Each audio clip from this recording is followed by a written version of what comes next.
Good afternoon बच्चों, welcome to online classes.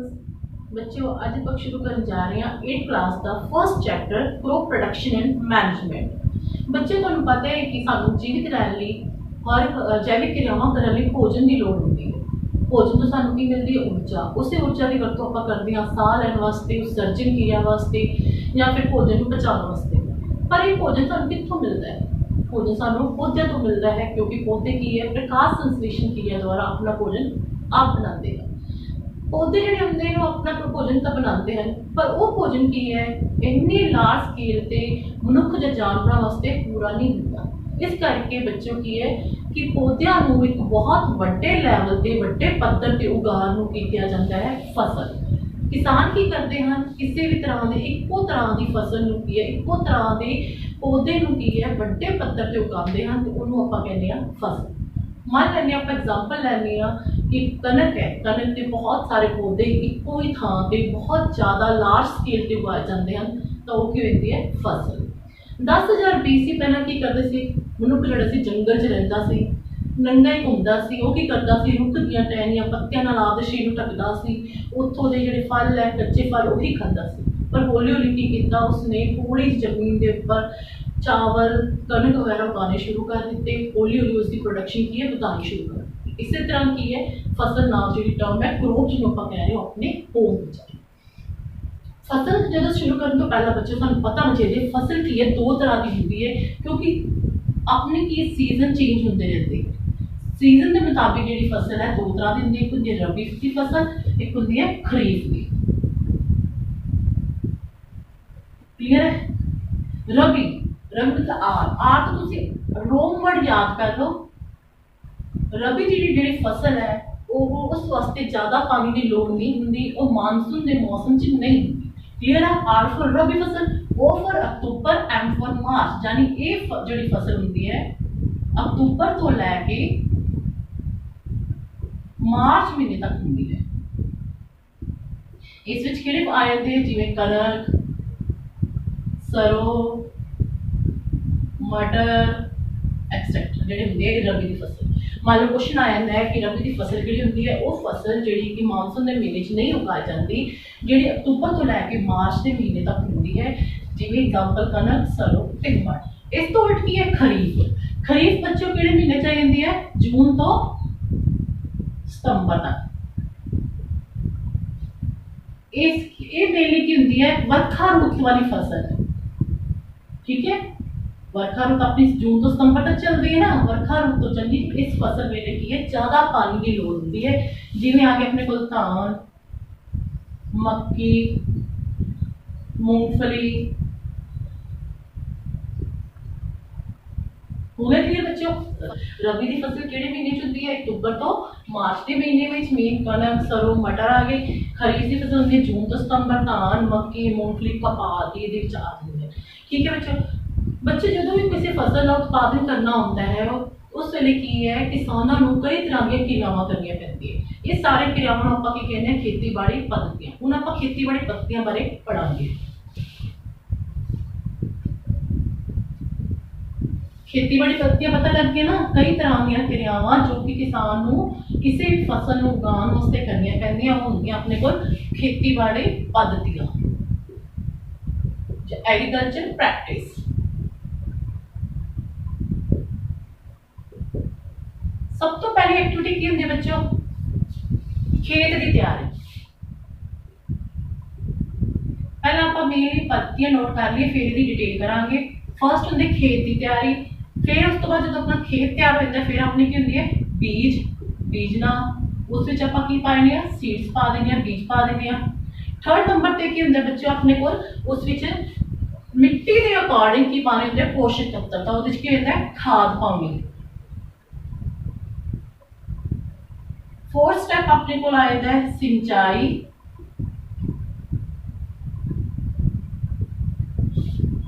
Fifth step आया है अपने को कई बार क्या होता है कि अपने मेन जी फसल उगाई होंगी है फप्पे लोड़े पौधे उगाते हैं, इस करके उन्होंने हटाना होता है जिन्होंने आप कह देते हैं नदीना हटाना या गोडी। अपन की समय समय से गोडी भी करनी पैंती है। क्लियर है? 6 पॉइंट की है, जो अपनी फसल मेन पक जाती है तो फिर आप की करते हैं उन्होंने कटाई। इंसेक्ट 7 पॉइंट अपने को कहते हैं फिर उन्होंने की करते हैं भंडारण। ਜਿਹੜੇ ਬੱਚੇ ਪਿੰਡਾਂ 'ਚ ਰਹਿੰਦੇ ਉਹਨਾਂ ਨੂੰ ਤੇ ਸਾਰੀ ਪद्धतियों ਬਾਰੇ ਪਤਾ ਹੋਵੇਗਾ ਕਿ ਸਭ ਤੋਂ ਪਹਿਲਾਂ ਕੀ ਹੁੰਦਾ ਹੈ, ਖੇਤ ਦੀ ਤਿਆਰੀ ਕਿਵੇਂ ਕੀਤੀ ਜਾਂਦੀ ਹੈ। ਆਪਾਂ ਐਕਸਪਲੇਨ ਕਰਦੇ ਹਾਂ ਖੇਤ ਦੀ ਤਿਆਰੀ ਵਾਸਤੇ ਕੀ ਹੁੰਦਾ ਹੈ ਕਿ ਬੱਚਾ ਦੇਖੋ ਕਈ ਵਾਰ ਕੀ ਹੁੰਦਾ ਹਲ ਚਲਾ ਕੇ ਮਿੱਟੀ ਦੇ ਬਹੁਤ ਵੱਡੇ ਵੱਡੇ ਢੇਲੇ ਹੁੰਦੇ ਆ ਉਹਨਾਂ ਨੂੰ ਤੋੜਨਾ ਪੈਂਦਾ। ਕਿਉਂ ਤੋੜਨਾ ਪੈਂਦਾ? ਕਿਉਂਕਿ ਜਦੋਂ ਮਿੱਟੀ ਆਪਾਂ ਐਵੇਂ ਰਹੇਗੀ ਉਹਦੇ ਉੱਪਰ ਬੀਜ ਪਾ ਦਾਂਗੇ ਤਾਂ ਬੀਜ ਮਿਲਣੇ ਕਿ ਉੱਪਰ ਹੀ ਰਹਿਣਗੇ। ਉਸ ਕਰਕੇ ਕੀ ਹੈ ਬੀਜ ਨੂੰ ਕੀ ਕੋਈ ਪੰਛੀ ਲੈ ਲੇਗਾ ਜਾਂ ਪਾਣੀ ਜਾਂ ਹਵਾ ਦੁਆਰਾ ਬੀਜ ਕੀ ਹੈ ਬਹਿ ਜਾਣਗੇ, गिर सकते हैं, उठ सकते हैं, जिस करके बीजा का की होएगा घूमन नहीं हो पाएगा। इस करके की है पहला स्टेप की है अपने को खेत की तैयारी विच की किया जाता है, मिट्टी के ढेरियां नूं तोड़िया जाता है। इसके कई फायदे होंगे हैं तोड़न के। सब तो पहला की होंदा है मिट्टी तोड़न नाल जिहड़ियां पौधे दीयां जड़ां हुंदियां हन वो थल्ले तक चलिया जांदियां हन, उन्हां दा की है हवा का आदान प्रदान गैसां का आदान प्रदान ईजिली हो जाता है क्योंकि मिट्टी की होएगी पोरस हो जाएगी। जो हिलावांगे आप मिट्टी की हो जाएगी पोरस हो जाएगी जिस करके ईजिली गैसा का आदान प्रदान होगा तो जी पौधे दी जड़ा होनी वो ईजिली रिस्पायर कर सकेंगे। फर्स्ट फायदा ये होगा। सैकेंड फायदा क्या होता है कि सू पता है गंडोए वगैरह की है किसानों के मित्र होंगे हैं वो की हेल्प करते हैं मिट्टी को उलट पुलट करने मदद करते हैं ते नाल की करते हैं मिट्टी को मल्लड़ प्रोवाइड करते हैं। मल्लड़ जी की मिट्टी की बहुत जरूरी होती है पौधों की उपज लिए बहुत जरूरी होती है। इस करके कि मिट्टी को उल्टाना पलटाना पैंदा है। उस तो बाद थर्ड की आ गया कि आपको पता है कि मिट्टी की है पौधे की है भोजन बनाने वास्ते मिट्टी तो की लेते पोषक तत्व लेते हैं पर पौधे की जड़ा की कुछ मोटाई तक होंगी हैं। ठीक है जी आप मिट्टी उलट नहीं करांगे तो बार बार फसल उगावांगे तो वही मोटी परत जी है वो सारे पोषक तत्व की खत्म हो जाए। पर जो आप मिट्टी उलट पुलट करते हैं तो जी हेठली मिट्टी ऊपर आ जाएगी, उपरले पोषक तत्व भी यूज हो जाएंगे जिस करके मिट्टी की उपजाऊ शक्ति की है लंबे समय तक बनी रहती है। ठीक है बच्चों क्लीयर हो गया। हुण खेत की तैयारी किवें कीती जाती है वो आपां करदे हां। खेत की तैयारी विच जिहड़े इंस्ट्रूमेंट यूज किए जाते हैं उन्हां विच हुंदा है हल। हल तो तुसीं सारे बच्चों ने देखा होना है एक की है लोहे का वड्डी सारी टक्की होंदी है, अगे की है एक होर सिरा होंदा है जो कि मेन लोहे का बनया होंदा है, पिछे लक्कड़ का जिहड़ा तख्ता होंदा है इहदे नाल की किते एक बीम दे नाल अटैच होंदा यानी कि बैल दे गले विचों लाया जाता है। ठीक है तो जो जो हल नीचे नीचे जाई जाएगा मिट्टी की उलट पुलट करी जाता है। सैकेंड का सुहागा। सुहागा नाल की है इस नाल मिट्टी के टेले होंदे उसनूं तोड़िया जाता है तो मिट्टी की है समतल किया जाता है। जो उस तो बाद करंडी ते कपाह। करंडी होए होंदे एक लोहे की लंबी सारी इंस्ट्रूमेंट होंदा है जिहदे अगे ब्लेड लग्या होंदा है, लोहे का पत्तरी जी होंदी है जो कि एक ब्लेड के वांगू काम करती है। इहनूं की है ट्रैक्टर के नाल फिट किया जाता है। नैक्सट की आता अपने को करा ये भी टरबाइना के पीछे या ट्रैक्टर के पीछे लगाई जाती है। करा ये भी की करती है खेत को हल्का पोला करने च मदद करती है। बच्चे हम तुहानूं पता लग गया खेत की तैयारी। फर्स्ट स्टैप विच की पता लग गया ना खेत की तैयारी विच की भूमि की तैयारी की जाती है, भूमि को उलट पुलट किया जाता है। हुण सैकेंड स्टैप अपने को अगर बीज बीजना। बीज बीजन तो पहला आपां नूं पता होना चाहिए कि साडे कोल गुड क्वालिटी के बीज हैं कि बैड क्वालिटी के। इसलिए की किया जाता है बीज को पानी के विच डुबोया जाता है। जिहड़े बीज ऊपर आ जाते हैं वो की होंगे खराब होंगे उन्होंने कट दिता जाता है तो जो बीज नीचे रह जाते हैं वो बीज की होंगे अच्छे होंगे तो उन्होंने आप यूज किया जाता है। बीज बीजने वास्ते भी दो तरीके लाए जाते। एक तो पहला परंपरागत तरीका होंगे है जिस विच की होंदा सी फनल होंगी है कीप टाइप शेप होंगी है, थल्ले की होंगी है लोहे दी 3 नोकां जी होंदियां हन, ਇਹਦੇ ਚ ਸੀड बीज पाए जाते हैं। इसनूं ट्रैक्टर के पीछे जोड़िया जाता है तो जो जो ट्रैक्टर चलता है बीज नीचे मिट्टी में चले जाए जाते हैं। सैकेंड स्टेप आ गया अपने को सीड ड्रिल। सीड ड्रिल की एक तरह की मशीन है जिस नाल की बीज बो जाते हैं। पर बीजा नूं उगाउण तो पहला ध्यान देना पैंदा है कि बीजा दे विचकार उचित थां होनी चाहिए है। यह ना होवे कि बीज इक्को वारी इक्को थां ते हो जाए जिस करके जो उन्होंने विच वाधा होएगा ग्रोथ होएगी तो उन्होंने प्रॉपर स्पेस नहीं मिलेगी तो की हो जाएगा प्रॉपर उन्होंने उत्पादन उन्होंने उपज नहीं हो पाए। क्लीयर है। बीज बीजन तो पहला ध्यान देना पैंदा है। बीजां नूं उचित प्रकाश उचित रोशनी मिलनी जरूरी होती है। अगे नेक्स्ट स्टेप आ गया अपने को खाद पाना। कई बार बच्चों की होंदा है कि जो आप खेत की तैयारी करते हैं जो खेत अपने को सुक्का हो तो आपको थोड़ा जिहा पानी पाना पैंदा तां मिट्टी की उलट पुलट होंदी है। तो कई बार की है थोड़ा जिहा पानी आप भूमि की तैयारी करने लगे भी खेतों च पा लेंगे हैं। कई बार की होंदा है कि भूमि जो पाने तैयारी करन लगते हैं तो उस वेले की थोड़ी खाद भी पा देंगे। इस करके ये जो स्टेप होंदा है वैसे तो अपने अकॉर्डिंग टू प्रैक्टिस के 3rd नंबर पर आता है पर कई फसल के अकॉर्डिंग होंदा है इस स्टेप में आप कई बार उलट पुलट भी कर सकते हैं। हुण अपने को आते खाद पाओ। खाद की होंदी है बच्चों की होंदा है कि खाद अपन पहला पता होना चाहिए की होंदा है किसान की है। कई बार अपने खेतों में कुछ ਇਹੋ ਜਿਹਾ मटीरियल कुछ ਇਹੋ ਜਿਹੇ सबसटेंस पाते हैं जिस करके मिट्टी के पोषक तत्वों की पूर्ति हो जाती है। खाद अगों की है मेन अपने को दो तरह की होंगी है, रूढ़ी और रसायनिक खाद।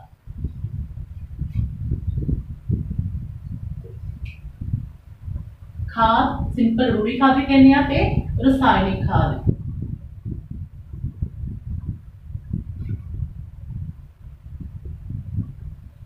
जो किसान लगातार को ही खेत विच फसल बीजता है तो मिट्टी विच सारे पोषक तत्व खत्म हो जाते हैं जिस करके फसल का उत्पादन नहीं सही होता। तो उसकी पूर्ति करने लई पूरा करने लई पोषक तत्वों की किसान की है कंपोस्ट खाद तैयार करके उहदे पा देंगे। इस वास्ते की होंदा है एक बहुत बड़ा गड्ढा खोदते जिस विच सारी सब्जियां फलों के छिलके वगैरह पाया जाता है। इहदे नाल गोबर भी पाया जाता है तो उसनों बाद की है 50 दिन बाद वो खाद बन जाती है जिस लोग की अपने खेतों में फेंक देंगे हैं सुट देंगे हैं ते पूर्ति न्यूट्रिएंट की पूर्ति पूरी करते हैं। इसी तरह की है दो तरह की अपने को खाद होंदी एक होंदी रूढ़ी खाद जिहड़ी कि किसानों ने खेतों में खुद तैयार की जाती है। एक होंदी अपने को रसायनिक खाद। रसायनिक खाद जिहड़ी कि है कारखाने फैक्ट्री तैयार की जाती है। मेन क्वेश्चन जो पेपर बच्चों आता है वो आता है इनका डिफरेंस खाद और रसायनिक खाद का की अंतर है। पहला की खाद है ये कि खेतों में तैयार की जाती है।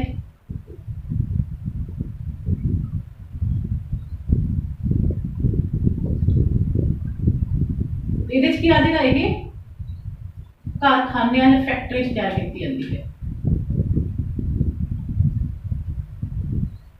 और पॉइंट की बनता बच्चों जिहड़ी खाद हुंदी है एक ही फसल नूं पौधों नूं मल्लड़ प्रदान करती है क्योंकि खुद ही गिल्ली हुंदी है तो मल्लड़ देगी। एक ही मल्लड़ प्रदान नहीं करती।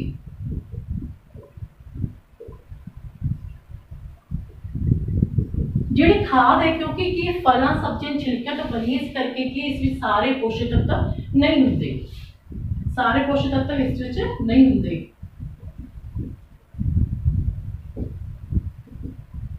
और इस की है क्योंकि ये कारखाने बनती है इस करके कि पोषक तत्वों के अकॉर्डिंग इन्हें बनाया जाता है।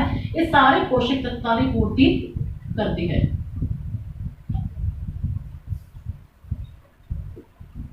जिवें फॉर एग्जांपल ले लेंगे NPK नाइट्रोजन फॉस्फोरस ते पोटाशियम आ गया जिहड़ी की है नाइट्रोजन फॉस्फोरस ते पोटाशियम इन्हां दी कमी नूं पूरा करदी है पोषक इन्हां प्रोवाइड करती है।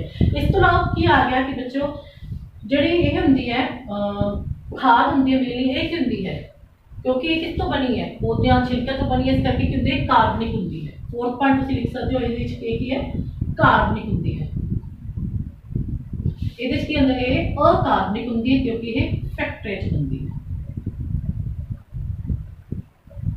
और बच्चों पॉइंट तुसीं लिख सकते हो खाद जिहड़ी हुंदी है बहुत लार्ज क्वांटिटी च हुंदी है इस करके इसका भंडार करना औखा होंदा है। पर जिहड़ी रसायनिक खाद है पैकेटां च हुंदी है इस करके इन्हां नूं संभालना भंडार करना इन्हां दा सौखा होंदा है। और अपने को आ गया बच्चों सिंचाई। सिंचाई होंदा है पानी देना। हर एक जीव में जीवित रहने लिए पानी की लोड़ होती है। पानी साडे लिए बहुत जरूरी है इस करके कि पौधों को भी उन्होंने की रिक्वायरमेंट मुताबिक पानी देना पैंदा है। पानी देना पौधों में पानी देने को की कहते हैं सिंचाई।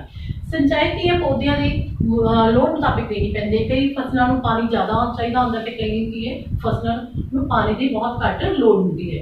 जो पहले ट्रेडिशनल मैथड से पुराने मैथड कई तरीके का होंगे सी जां तां खूहां राहीं पानी सिंचाई दे दिंदे सीगे जां कि होंदा सी राहट होंदा सी डेकली होंदा सी कई वेज सी जिन्हां नाल पानी दिता जांदा सी। पर ये वेज की सीगे इन्हां नाल पानी की बहुत ज़्यादा बर्बादी होंदी सी क्योंकि पानी बहुत लार्ज स्केल च खेतों में जाता सी ते जिस करके कि पानी के बहुत ज़्यादा वेस्टेज होंदी सी। पर आधुनिक तरीके की होंदे हैं। आधुनिक तरीके दो हैं एक अपने को है फुहारा प्रणाली एक है अपने को तुपका प्रणाली।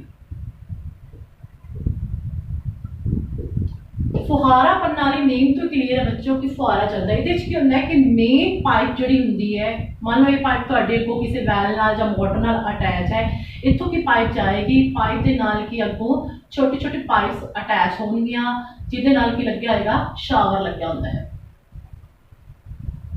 मेन सप्लाई की पाइप नाल छोटे छोटे अगों ਨੋਜ਼ਲ ਲੱਗੇ ਹੁੰਦੇ ਆ। ਇਹ ਨੋਜ਼ਲ ਕੀ ਕਰਦੇ ਆ, ਰੋਟੇਟ ਕਰਦੇ ਰਹਿੰਦੇ ਆ ਤੇ ਪਾਣੀ ਇੱਥੋਂ ਐ ਆਏਗਾ ਜਿਵੇਂ ਕਿ ਸ਼ਾਵਰ ਦੇ ਥਰੂ ਆਉਂਦਾ ਹੈ। ਇਹ ਤੁਹਾਡੇ ਕੋਲ ਕੀ ਹੁੰਦਾ, ਫੁਹਾਰਾ ਪ੍ਰਣਾਲੀ। ਇਸ ਨਾਲ ਕੀ ਹੈ, ਮੇਨਲੀ ਇਹ ਜਿਹੜਾ ਸਿਸਟਮ ਹੁੰਦਾ ਹੈ ਉਸ ਥਾਂ ਤੇ ਸਕਸੈਸਫੁਲ ਹੁੰਦਾ ਜਿੱਥੇ ਕਿ ਸਮੂਥ ਸਰਫੇਸ ਨਹੀਂ ਹੁੰਦਾ। ਉੱਥੇ ਕੀ ਹੈ, ਫੁਹਾਰਾ ਪ੍ਰਣਾਲੀ ਥਰੂ ਕੀ ਹੈ, ਪਾਣੀ ਨੂੰ ਸ਼ਾਵਰ ਵਾਂਗੂ ਕੀ ਹੈ ਫਸਲਾਂ ਉੱਪਰ ਸਪਲਾਈ ਕੀਤਾ ਜਾਂਦਾ ਹੈ।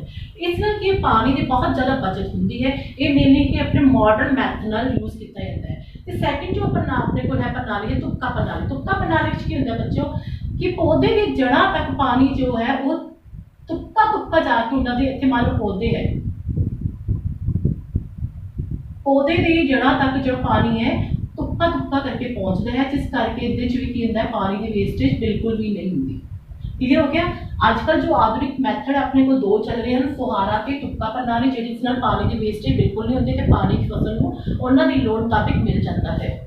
अगे बच्चों फिफ्थ स्टेप हम आप पानी की तो सिंचाई देती, पर कि एक खुद आप नोट किया होना है कि अपनी मेन फसल के नाल कुछ अनवांटेड पौधे भी उगाते हैं, कुछ नदीन भी उगाते हैं, उन्होंने हटाना बहुत जरूरी होता है।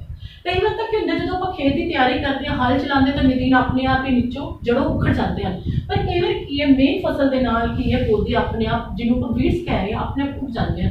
उन्होंने हटाना क्यों जरूरी है, क्योंकि जो जो उन्होंने ग्रोथ हो जाएगी तो साड़ी मेन फसल के वो न्यूट्रिएंट ले जाएंगे, जिस करके मेन फसल का उत्पादन घट जाएगा। इस करके उन्होंने हटाने लिए कई वेज यूज किए जाते, या तो उन्होंने दाती की हैल्प नाल हत्थां नाल कट्टिया जाता है, या फिर की है दवाइयां का छिड़काव किया जाता है जिन्होंने अपन नदीनाशक कहते हैं।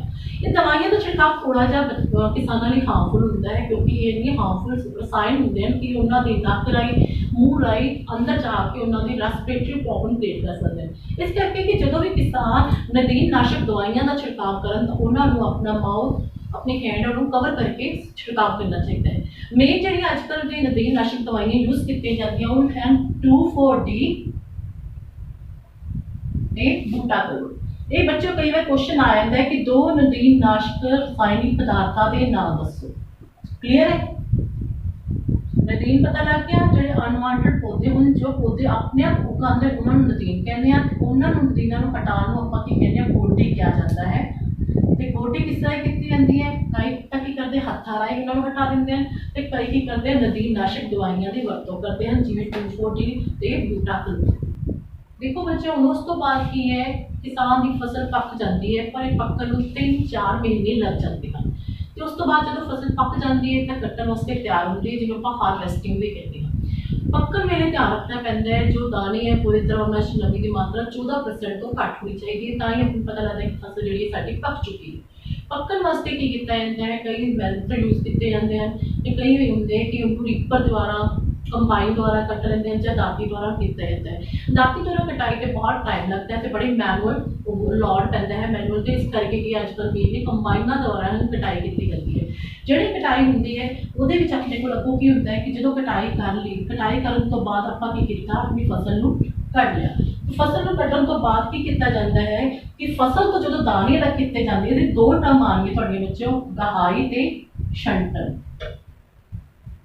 गहाई ते छंटन विधि तुसीं आम ही पिंडां च वेखी होनी है। गहाई का मतलब की होंदा है फसल विचों दानियां नूं अलग करना। गहाई मतलब फसल विचों दानियां नूं अलग करन नूं गहाई कहा जाता है। तो उस तो बाद दानियां तो तूड़ी नूं अलग करन नूं की कहंदे हैं छंटन विधि कहा जाता है। ये दो तो इंपॉर्टेंट है, कई बार डेफिनेशन आए भी गहाई की छंटन विधि की। क्लियर हो गया। गहाई का मतलब की होंदा है बच्चों, दानियां तो फसल तो दाने अलग करना, तो छंटन मतलब दाने तो तूड़ी नूं अलग किया जाता है।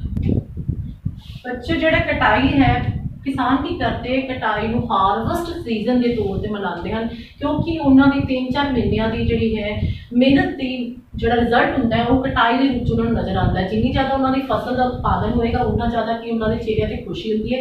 तो इस मन जिस वे कटाई होंगी जोड़े महीने तो वो कि सैलीब्रेट किसान बहुत ज़्यादा सैलीब्रेट करके मनाते हैं, जस्ट लाइक एक फैसटिवल की तरह उन्होंने सैलीब्रेट करते हैं। उस तो बाद आ गया कि बच्चे जो कटाई कर ली है, हूँ अपने को सारी फसल पे है, दाने लग हुए पे है, तो कि मेन अपने को आ गया सब तो इंपॉर्टेंट काम होता है उस दानिया भंडार रखना, क्योंकि किसान के बड़े महीनों की मेहनत होती है। तो इन्होंने दानिया की है एक सेफ थां पर सुरक्षित रखना पैंता है, कीड़ियों तो बचाना पैंता है, चूहियां तो बचाना पैंता है, ईवन पैस्ट को भी बचाना पैंता है। इस वास्ते की करते हैं किसान किसान जूट के बोरियां ਜਾਂ फिर धात के कंटेनर आपदी ਜਿਹੜੇ ਦਾਣਿਆਂ ਨੂੰ स्टोर करके रखते हैं। स्टोर करने तो पहला की है उन्होंने जो उन्होंने भंडार घर होंगे है वो की होना चाहिए, एक ਇਹੋ ਜਿਹੀ ਥਾਂ ਤੇ होना चाहिए जिथे कि नमी बिल्कुल ना हो। कई बार क्या होता है कि नाल दरिया वगदा होता है या नाला वगैरह होता है, जिस करके जो कमरे में उन्हें सीलन आ जाएगी तो की है अनाज उन्होंने खराब हो सकता है। तो इन्ना स्पेस होवे कि वो बोरे जिथे रखे जान कि वार वार समय समय तो उन्होंने निरीक्षण कर सकन कि कितने कोई इन्होंने फसल में कोई चूहा या इंसैक्ट वगैरह खराब तो नहीं कर रहा, तो नाल समय समय ते की है वो इंसैक्टिसाइड का स्प्रे भी करते हैं। क्लीयर हो गया। कई बार क्या होता है कि भंडारण करने समय सुखे नीम के पत्ते कई दवाइयां जो मिलती गोलियां वो पा के की अपने दाने का भंडार करके रख लेंगे। ठीक है बच्चों, ये अज आप खेतीबाड़ी से पद गया मेन जो इस लैसन में सिर्फ खेतीबाड़ी से पद गया। फस्ट आप खेत की तैयारी किस तरह की गई सी, हल नाल जां अपने किया सुहागे की मदद नाल ते जां गराहां दे नाल की सी मिट्टी के ढेलियां नूं तोड़ के उन्होंने समतल किया गया सी ताकि हवा का गैसा का एक्सचेंज हो सके। सैकेंड नंबर पर आप बीज बीजने किए सी, बीज नूं भी आप दो वे नाल कीता सी, एक बीज की मदद नाल एक सीड ड्रिल नाल। बीज बीजन तो पहला आप एक सावधानी देखनी है कि बीज खराब ना हो, उस वास्ते आप उन्होंने पानी च पावांगे। जिहड़े बीज तैरना शुरू कर देंगे इट मीनस कि वो खराब है तो उन्होंने कट देंगे। फिर बीज बीजन के वे आप ध्यान देना है कि बीजा के विचकार प्रॉपर जगह होनी चाहिए, उन्होंने प्रॉपर लाइट प्रॉपर पानी मिलना चाहिए। थर्ड नंबर पर आप देखा सी खाद। किसान की करते हैं मिट्टी पोषक तत्वों की पूर्ति लिए समय समय से उस खाद पाते रहते हैं। खाद दो तरह की आप पढ़ी है, रूढ़ी खाद ते रसायनिक खाद। रूढ़ी खाद मतलब जुड़ी कि खेतों में किसान द्वारा खुद तैयार की जाती है, रसायनिक खाद जी कि फैक्ट्री तैयार की जाती है। वैसे यूज करना अपने लिए सेफ की होंगे, रसायनिक खाद जी होंगी है बहुत ज़्यादा हार्मफुल होंगी है, इस करके रूढ़ी खाद को यूज करते सुजेशन दिते जाते हैं क्योंकि ये रूढ़ी खाद जी होंगी है वो कि पौधों को मलण दिंदी है, पौधों को ह्यूमस प्रोवाइड दिंदी है क्योंकि ये कार्बनिक पदार्थों की बनी होंगी है। क्लीयर हो गया। इस करके रूढ़ी खाद का ज़्यादा यूज करना चाहिए। उस तो बाद आप बच्चों सिंचाई। सिंचाई होंगे पौधों को उन्होंने लोड़ मुताबिक पानी देना। सिंचाई पहला किसी कुआं द्वारा की जाती सी जो ट्यूबवैल लगे होंगे सी उन्होंने द्वारा की जाती सी, पर आधुनिक आप दो तरीके पढ़े है, तुपका प्रणाली ते फुहारा प्रणाली। ये दो आधुनिक तरीके बहुत वधिया जिस नाल पानी की बचत भी हो जाती है तो पौधों को उन्होंने लोड़ मुताबिक पानी मिल जाता है। नैक्सट स्टैप से अपना नदीना को हटाना जिन्होंने आप कहते हैं गोडी। ये होंगे है कुछ पौधे अपने आप ही अनवांटेड पौधे होंगे, बेलोड़े पौधे होंगे जोड़े कि साड़ी मेन क्रॉप के नाल उगाते हैं, उन्होंने हटाना बहुत जरूरी होंगे है। इस हटाने लिए खुरपे की मदद की जाती है तो फिर नदीनाशक दवाइयां की वरतों की जाती है। ये आप दो नदीनाशक दवाइयां पढ़िया, ग्लूफोडी ते बूटाक्लोर। नैक्सट आएगा कटाई। जो फसल पक जाती है तो उस तो बाद उसकी कटाई की जाती है। कटाई वास्ते आप कंबाइन या दाती की वरतों भी करते हैं। फिर आप दो टर्म पढ़िया सी गहाई ते छंट। छटना विधि की होंगे है कि बच्चों दाने तो तूड़ी को अलग किया जाता है तो गहाई में की किया जाता है फसल तो दाने अलग किए जाते हैं। फिर उस तो बाद अपने को लास्ट स्टेप आ जाता है जी कि किसानों लिए बहुत ज़्यादा इंपॉर्टेंट होता है भंडार करना। 3-4 महीनों की मेहनत तो बाद दाने को भंडार करके रखना मेन किसानों का काम होता है। ठीक है बच्चों, क्लीयर होगा ਤੁਹਾਡੇ लिए। हूँ आपको पता है नाल एक छोटा टॉपिक है पशु पालन। किसान की करते हैं खेती बाड़ी करने के नाल की है गऊ मुर्गियां मच्छियां भी पालते हैं जिस करके उन्होंने तो कि उन्होंने वो रहन का उन्होंने खान पीन का पूरा ध्यान रखते हैं। इस तरह पशुओं को पालना और पशु पालन की कहते हैं पशु पालन। Thank you.